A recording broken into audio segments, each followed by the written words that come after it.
I've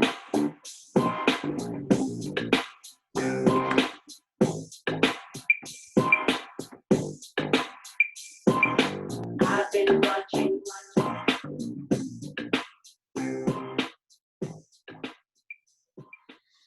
Further proof that white men have no rhythm and can't dance. But I enjoy the music anyway. So welcome to a video that is for the first week of class. It's for the very beginning. First day is a bonus video to do something that I call unfreaking you, because I've found in my vast experience as an educator, particularly of writing, that goes all the way back to the Stone Age, when students used to have to carve their assignments into stone tablets and then bring them in on big carts of stone tablets. People are often really afraid, especially at community colleges. Returning students who graduated from high school 5, 10, 15, 20 or more years ago are particularly freaked out about having to be required to take a writing class. And they have a lot of preconceived notions about what a writing class entails, because they have this thing that I call fear of English. Fear of English. It's my little Bela Lugosi. I probably should have played the Bela Lugosi song instead of Kick Your Game by TLC. That was Kick Your Game by TLC, by the way. So let me run you some things. I actually put it on my blog, so I'll, with the notes of this, be sharing the blog entry, and I got it right here. Let's zoom it up and make it a little bigger, probably because that it doesn't have to be that big. Let's go 150. How about that? And let's make me bigger. Fly me in here. So when I was searching, I managed to find this Dr. Academic Batgirl and this great meme, write with no fear, edit with no mercy. And so this is, brace yourself, the writing is coming. This is dedicated to this. Fear of English. And so what is this all about? So my goal is to unfreak you. And so let's go through my medical protocol to unfreak you about English. Thing number one, it's not algebra. And right away you're like, well, duh. But think about it. How often do you use algebra if you're not a physicist or a math teacher or someone that regularly uses algebra? How often do you use an algebra? It would make sense to be freaked out about taking an algebra class. How often do you use the English language? Even if it's not your original language, you're surrounded by it, you read it, you text it, you hear it daily. Even if you're living with people who speak Chinese or Spanish or whatever, you're encountering the English language on a daily basis. You have tons of experience with the English language. You know a lot of things about it. Now, I'm not suggesting that you write academic papers the way you text, but you should feel comfortable with the English language. You should feel comfortable with writing because you know it better than you think you do, and you're a lot better at using it than you think you are. So that brings us to our next point, which is this belief that writing classes are about your mistakes and not about helping you to improve your writing skills. These are not necessarily just about your mistakes. Often students have had some bad experiences in which English teachers have humiliated them or humiliated them in front of other students. Our goal is to try to make you feel good about your writing, to empower your skills, and help you to improve them. We can all improve them, even me. I'm still working to improve my writing. My blog is a flawed thing frequently. We want you to achieve writing that is clear and correct.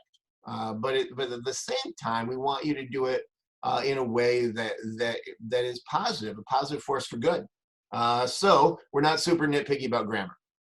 Writing correctness is important, but there are other things that are more important. Content, organization, and style. So we're not super focused on errors.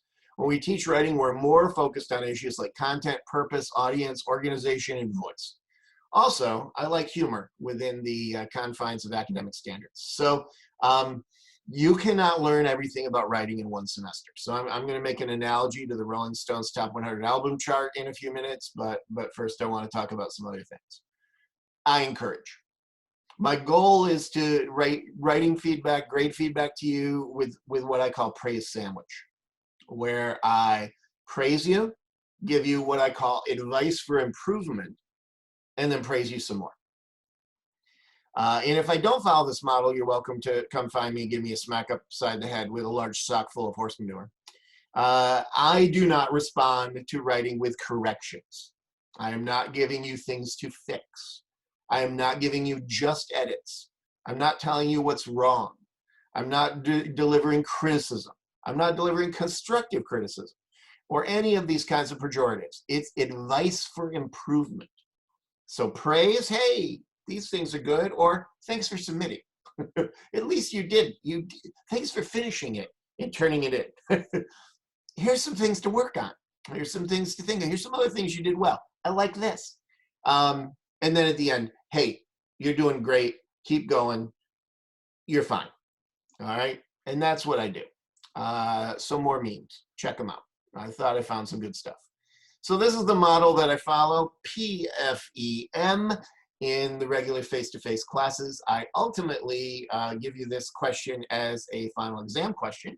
If I'm still using these videos because we're sheltering in place later this year, I may go back to that model. But first, practice.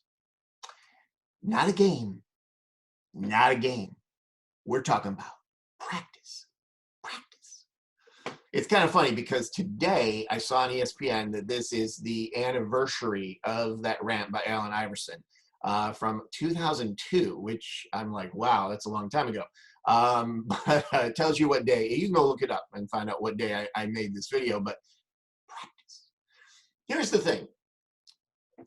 I could just give you assignments and you could just write assignments and we'd do nothing else and you would improve because it's practice. You know, it's like learning to play the piano. You learn to play the piano, you practice. You hit a bad note, you go, oh, that's a bad note. Whoa. I mean, you usually know. But we're going to help you out to try to find those bad notes and to try to improve. But you do it over, you do it over, you do it over. This is why writing is rewriting. Writing is rewriting. This is something that people don't often get. You know, they think you just blah, do a first draft and then you're done. That's it. You spun gold. It's amazing. You can make millions of dollars. You just spin this gold. It's an incredible thing. No. All first. I was looking for other memes. There's one by Ernest Hemingway that says all first drafts are shit. And then in this class we're reading Shitty First Drafts by Anne Lamott, which is great. So you have to keep working at it. You have to keep chiseling away. The more you practice, the better you get. The more you practice, the better you get. You keep reiterating over this thing. You learn, you apply what you learn, you improve. So what are you going to learn? Feedback. I'll give you feedback. Here's advice for improvement. At certain points, you'll get feedback from other students. You know, then you incorporate it, you know. But that's not all. That's not all in this exclusive offer. Also, exposure. Exposure to great writing. Now, sometimes we'll look at some flawed writing because I think you can learn just as much from flawed writing as you can learn from good writing. But we'll have textbooks. We'll have samples. We'll have professional writing. And then I'm going to share some of the great art of the writing. Great writing art, right? But learning to write means studying writing.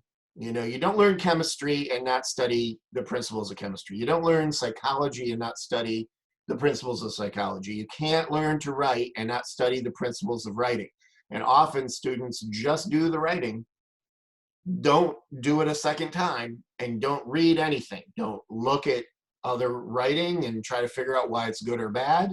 This is called analysis. This is how learning happens. but you also have to read about the elements of writing.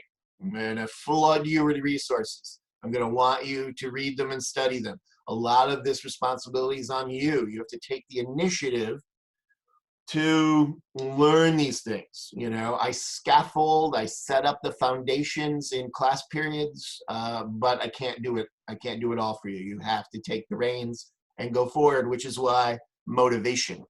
So I come into class, whether it's video or live, and I'm turned up to 11. And people say, well, why don't you just make 10 the loudest one there is and just make 10 louder? I'm like, no, man, you don't understand. This one goes to 11. You know, don't even look at that guitar. We're not even going to talk about that. So I'm also a pop culture reference machine. So if you get that pop culture reference, write me a message and I'll give you a couple extra credit points. So that's true for any pop culture reference I make.